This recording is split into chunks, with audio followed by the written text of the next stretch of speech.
I want to talk to you about the Ending Improper Payments to Deceased People Act. Boy, that's a mouthful. Here's what I want to talk about. Many Louisianians read the stories about the welfare fraud in Minnesota and, frankly, in other states, and it makes them nauseous. I feel the same way. That's why I have been working for years, literally years, to target welfare fraud, especially the fraudsters who conduct fraud in the name of deceased Americans. In 2023 alone, for example, the federal government sent $1.3 billion, not million, billion.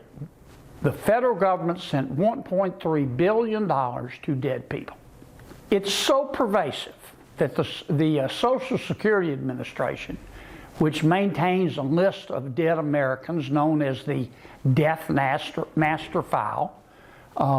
If someone dies, the state sends the name of the deceased person to the Social Security Administration, and that person's name is listed on what's called the Death Master File.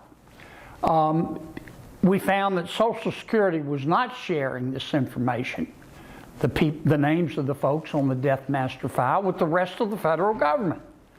One branch of government wasn't talking to another branch of government.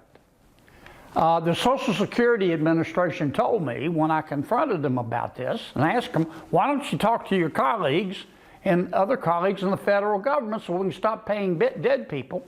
Social Security told me it needed Congress's permission to share this information with, for example, the Treasury Department, so it could include the list of dead Americans in its do not pay system. I didn't argue with them. I said, I'm just going to go pass a bill. Well, a few years ago I did. I passed a bill called the Stopping Improper Payments to Deceased People Act.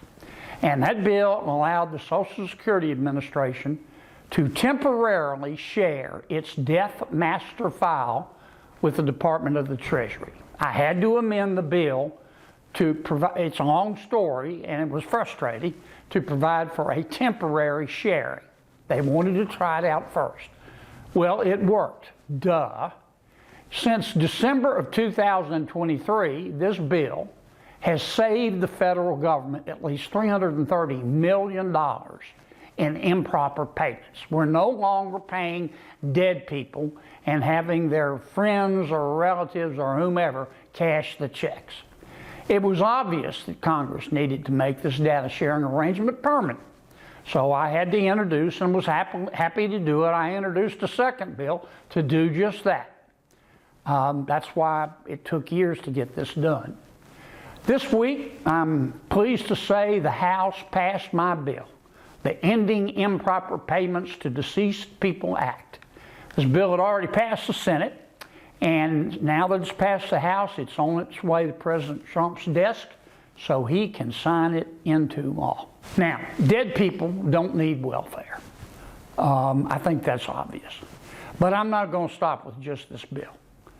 I'm going to continue to urge my colleagues in the Senate, my friends in the House, to pass another reconciliation bill, which we can do without Democratic votes, just like we did the One Big Beautiful Bill, to include the subject of welfare fraud. Welfare fraud. It's inexcusable, it's unconscionable. These are taxpayer dollars. And I'm not going to stop till we get it done.